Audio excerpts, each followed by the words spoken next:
High school sports practices are already underway to kick off the athletic season, so it's important, of course, to keep safety at top of mind. Absolutely. Sharing important tips for parents, Intisar Faulkner joining us with more. That's right. We want to make sure that kids get back in the groove safely as they head back to school soon. Dr. Guillaume Dumont with Lexington Orthopedics and Sports Medicine is joining me to talk about young athletes and their development, including some best practices for managing overall health and injury prevention. Dr. Dumont, thanks so much for joining me. Yeah, thanks for having me today. So we know summer, has been upon us and kids are going to be heading back to school soon. Just talk about roughly how many injuries that you treat when it comes to child athletes specifically.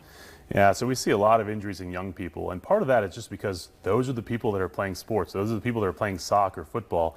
Of course, the sports and the activities that we do as we age are a little bit different, but they're not usually as prone to these types of injuries. So we see quite a few of them. Talking about those injuries, which ones specifically are more common? So shoulder and elbow injuries are really common these days, and we're seeing a lot of kids, especially in the summertime in these baseball leagues, in athletes like dancers and ballerinas, and not as common here, but figure skaters. We're seeing a lot of foot injuries, hip injuries, but really I think the upper extremity, the shoulder and the elbow, are probably the most common.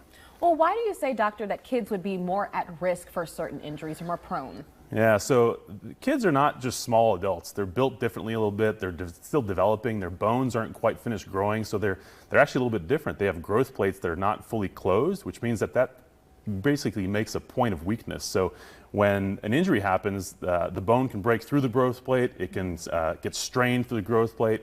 Their muscles just aren't used to doing the same things that ours are as an adult. And I know injuries obviously can be scary for an adult or for a kid, and parents might have that moment if their child gets injured. So what exactly should they do if their child does have an injury? Right, so I kind of classify these injuries in two different ways. So really we have acute traumatic injuries. Something really obvious happened, right? Someone steps in a pothole on the field, they twist their ankle, they might feel a pop in their knee. So those types of injuries a lot of times require attention a little bit sooner to make sure something more substantial hasn't happened. So seeing a doctor, getting an x-ray, getting some imaging.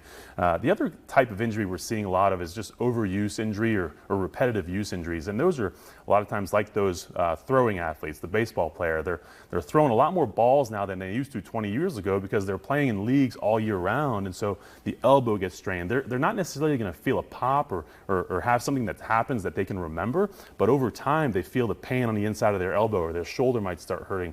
For those, I think it's totally reasonable just to try things like ice, resting it, which is something a lot of people have a hard time doing now, is just taking some time off, taking anti-inflammatories like ibuprofen. But if those don't go away, I think seeing a doctor makes sense because there may be something more going on. Absolutely. And Dr. Dumont, as you mentioned, it seems sports these days are way more rigorous, more practices are going on. Just talk about some precautions or safety measures that parents and coaches can take. All right. So I think it's always important, whether you're a teenager, a child, or an adult, to go into any new activity or new sport, or whether you haven't played in 9 months and you're starting a new season, do that gradually. We don't just jump in day one, 100% intensity, just work your way up to that. So I think that could prevent a lot of injuries. Stretching ahead of time, preparing before we go out to practice or before we go for a game.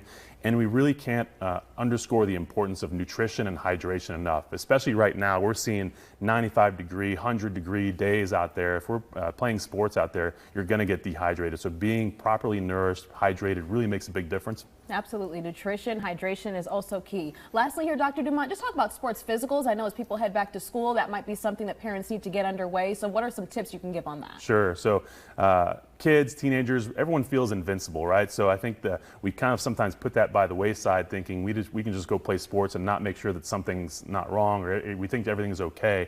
But a pre-participation physical exam usually is important, and in some leagues necessary. They require it for you to play.